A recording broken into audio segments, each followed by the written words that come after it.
¿Podrías imaginar vivir en un mundo donde una palabra equivocada, una mirada desafiante o simplemente negarte a obedecer una orden pudiera terminar en humillación pública, castigo cruel o incluso en la pérdida de tu propia vida? Y todo eso fuera considerado justo por la ley, por la iglesia y por la sociedad. El frío de la mañana medieval atraviesa tu piel mientras estás atada en la plaza del pueblo, con un instrumento de hierro apretando tu lengua. El sabor metálico de la sangre se mezcla con el olor a humo y barro. Personas que conoces desde niña se ríen, señalan, insultan, lanzan suciedad.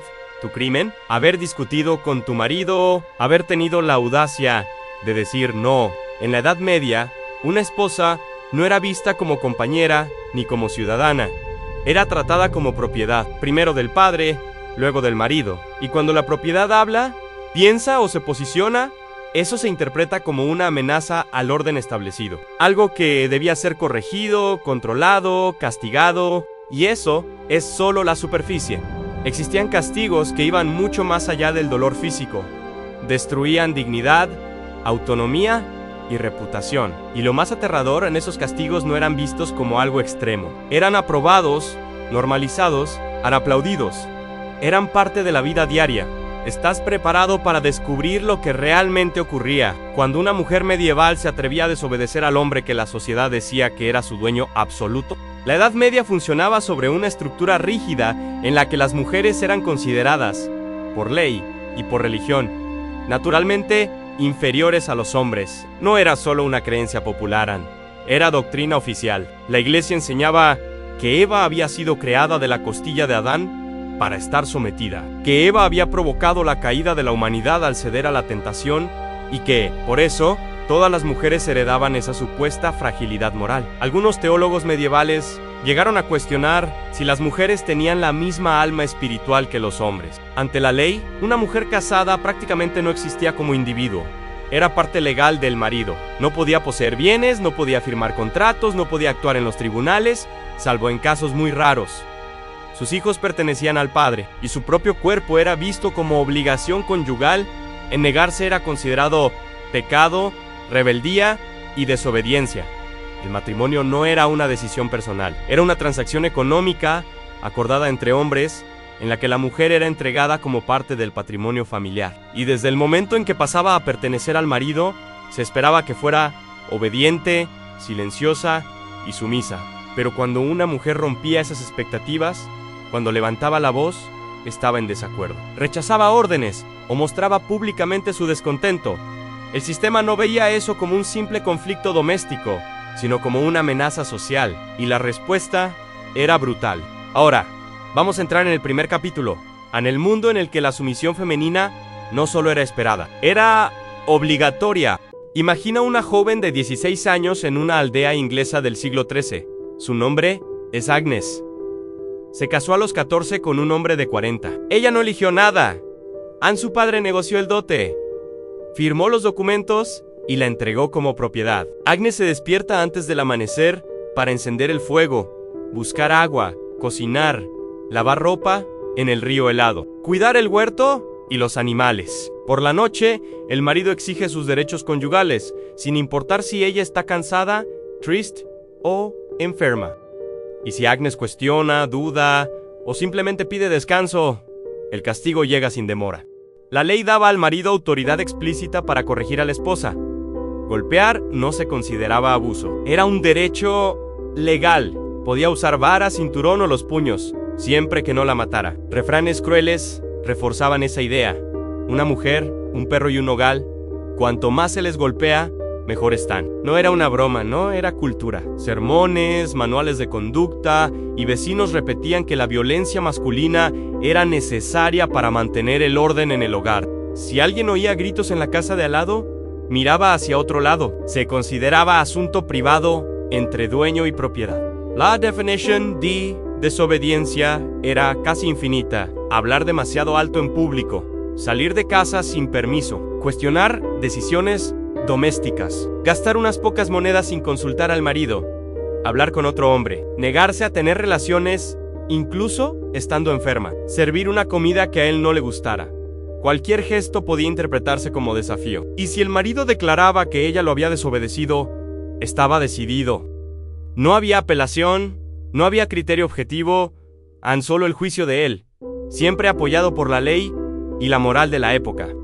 La Iglesia reforzaba esto con absoluta convicción. Los sermones recordaban a las mujeres que la sumisión era virtud divina. Los sacerdotes citaban pasajes bíblicos para legitimar la obediencia total. En el confesionario, en lugar de acoger a mujeres golpeadas, muchas veces las reprendían por provocar a los maridos.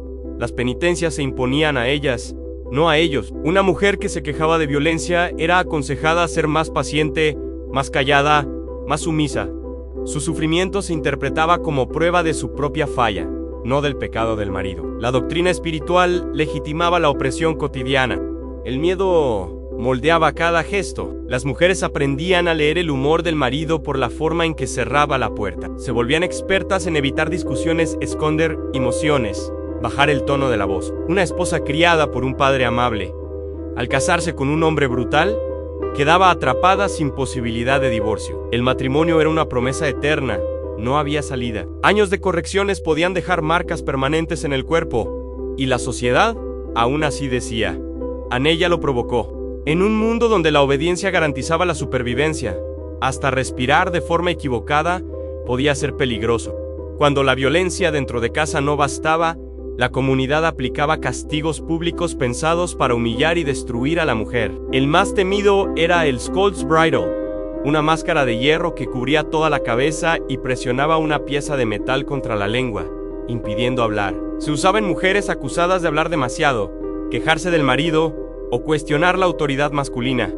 Una vez colocada, la mujer era expuesta en la plaza, encadenada, mientras los vecinos se burlaban, escupían y lanzaban barro. El mensaje era claro en enseñar a todas las demás a permanecer en silencio. Otro instrumento brutal era la ducking stool, una silla fijada a una larga viga usada para sumergir a la mujer varias veces en agua helada de río o lago.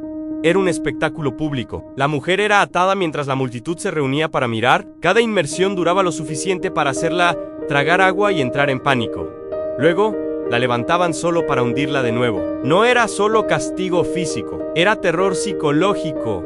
Cuando por fin la soltaban, empapada y temblando, regresaba a su vida como un recordatorio viviente de lo que pasaba con quien desobedecía. Las acusaciones de adulterio, muchas veces sin pruebas reales, podían traer castigos aún más devastadores. Una esposa sospechosa podía ser rapada en público y obligada a caminar por la aldea entre insultos y agresiones. En algunos lugares, se le marcaba una A en la frente con hierro caliente, cicatriz eterna que destruía cualquier posibilidad de respeto. El contraste era brutal. Los hombres rara vez eran castigados por el mismo pecado. Un marido infiel era tolerado. Una esposa acusada anque innocenti era destruida socialmente. La moral medieval tenía un objetivo muy claro. No siempre el castigo necesitaba ser físico. La expulsión de casa era legal y devastadora. El marido podía echar a la esposa a la calle solo con la ropa puesta, sin dinero, sin documentos, sin protección. Ella no tenía derecho a la propiedad ni acceso real a los tribunales. Sin contactos ni apoyo, no conseguía trabajo. Sin un hombre que la avalara, era casi imposible encontrar alojamiento. Muchas terminaban mendigando o eran empujadas a la prostitución. Entonces la misma sociedad que las había abandonado las llamaba pecadoras e inmorales. Las torturas psicológicas eran las más silenciosas y muchas veces las más destruidas. Algunas mujeres eran aisladas de sus familias y amigas para que perdieran cualquier red de apoyo. A otras se les negaba comida como forma de corrección. Las amenazas con los hijos eran frecuentes, ya que legalmente pertenecían al padre. La manipulación mental era constante en convencer a la esposa de que estaba loca, de que era egoísta, ingrata o culpable por todo lo que le pasaba, y como toda la sociedad repetía esas ideas, sacerdotes, vecinos e incluso otras mujeres, muchas terminaban creyéndolas. Era la victoria final del sistema nacer, que la víctima aceptara una culpa que nunca fue suya. Margaret, en la Inglaterra del siglo XIV, cometió un crimen sencillo al preguntar en público por qué su marido gastaba tanto en la taberna mientras sus hijos vestían harapos. Él interpretó eso como una humillación delante de toda la aldea. Esa noche, Margaret fue arrastrada por el pelo y golpeada en la calle. Al día siguiente, llevada ante el tribunal, fue catalogada como esposa pendenciera. Nadie escuchó su versión. El juez decidió que debía usar el Scold's Bridle durante horas en la plaza. Margaret permaneció inmóvil, con el hierro clavado en la lengua, mientras toda la comunidad pasaba frente a ella. El objetivo era, claro, advertir a todas las mujeres. Eleanor, joven esposa en la Escocia medieval, cayó enferma y se negó a mantener relaciones por la fiebre alta. El marido consideró eso una desobediencia grave y la llevó ante el sacerdote. Sin preguntar por su salud, el sacerdote declaró que ella había fallado en sus deberes matrimoniales. El castigo fue humillación religiosa en arrodillarse en la puerta de la iglesia durante 3 domingos seguidos, antes y después de las misas. Mientras el sacerdote anunciaba en voz alta su falta, cientos de personas pasaron frente a ella. Algunos se rieron, otros la insultaron. Eleanor comprendió que su propio cuerpo no le pertenecía y que ni la ley ni la religión estaban de su lado. Beatrice, campesina francesa, preparó una sopa que el marido consideró demasiado salada. Irritado después de un mal día en el campo, le lanzó el cuenco caliente al rostro, causándole quemaduras graves. Luego, la empujó y la pateó mientras ella intentaba protegerse. Los vecinos escucharon, pero no hicieron nada. Creían que un marido tenía derecho a corregir a su esposa. Beatrice quedó con cicatrices para siempre, pero cuando alguien preguntaba, tenía que decir que se había caído. Admitir la verdad significaba reconocer públicamente la agresión. Y, para la mentalidad medieval, eso solo traería más vergüenza y peligro para ella. Catherine, esposa de un comerciante, fue víctima de una estrategia cruel. Su marido quería casarse con otra mujer más joven y con mayor heredote, pero el divorcio era prácticamente imposible. Entonces empezó una campaña de rumores en decía que Catherine era floja, desobediente e infiel. Fabricó pruebas falsas, incluyendo una carta adulterada. Cuando llevó el caso al tribunal eclesiástico, el testimonio de Catherine no valió nada. Fue declarada culpable, le raparon la cabeza y fue enviada a un convento, donde viviría como prisionera por el bien de su alma. Él, en cambio, quedó libre para casarse de nuevo. Johann vivió 40 años con un marido brutal. Sufrió agresiones por cualquier motivo, un pleito frío, una respuesta en mal momento, un día de mal humor. Tuvo 7 hijos. 3 murieron en la infancia. A pesar de todo, siempre defendía al marido cuando alguien mencionaba sus moretones. Decía que él era difícil, que ella necesitaba aprender, que la culpa era suya. Sus hijas crecieron escuchando que obedecer era la única forma de tener paz.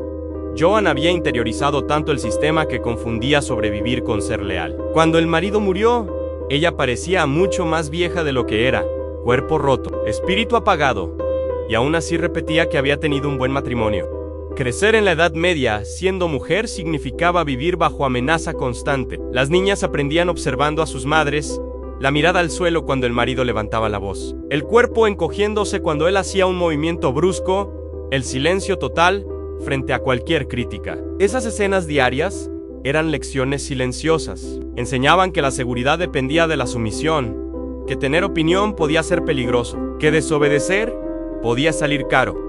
Ese aprendizaje no venía de libros, se grababa como instinto. Así, generaciones de mujeres comenzaron a creer que obedecer era la única forma de vivir, y que cuestionar era invitar al sufrimiento, y que ese sufrimiento sería culpa de ellas mismas. Socialmente, el sistema transformó a las mujeres en vigilantes unas de otras. En vez de apoyo, muchas veces había control. Mujeres mayores criticaban a las jóvenes que hablaban demasiado o se mostraban seguras de sí mismas. Grupos de vecinas reforzaban la idea de que la buena esposa era la que aguantaba en silencio. Incluso en espacios femeninos, pozo, mercado, iglesia, la jerarquía masculina seguía presente a través del comportamiento. Las mujeres competían por la reputación de obediencia, porque eso definía cómo serían tratadas. Defender a otra esposa en conflictos significaba arriesgar la propia reputación. De esa forma, la posible unidad femenina era quebrada y sustituida por miedo y desconfianza. El juicio social seguía a la mujer toda su vida. Ser vista como desobediente destruía su credibilidad incluso cuando era víctima. Si la robaban, insultaban o agredían, muchos asumían que algo habría hecho. Comerciantes la engañaban con facilidad. Sacerdotes ofrecían poca ayuda. Incluso en situaciones de emergencia, era tratada con desprecio. Como los hombres controlaban la mayoría de los relatos públicos, bastaba con que el marido dijera que ella era problemática para que toda la comunidad la viera así. Era una prisión social. En cada palabra, cada gesto, cada mirada podía ser usada en su contra. Este sistema, de manera extraña, también dañaba a los hombres comunes. Ellos eran presionados para demostrar control absoluto sobre sus esposas, o serían considerados débiles por otros hombres. El marido amable era visto como ridículo. El que no imponía disciplina se convertía en chiste. Además, hombres pobres humillados por nobles y señores feudales descargaban su rabia sobre la única persona por debajo de ellos en la jerarquía, en su esposa. Se creó un ciclo de violencia donde todos sufrían, pero las mujeres sufrían muchísimo más, porque estaban atrapadas en el nivel más bajo, sin protección ni voz.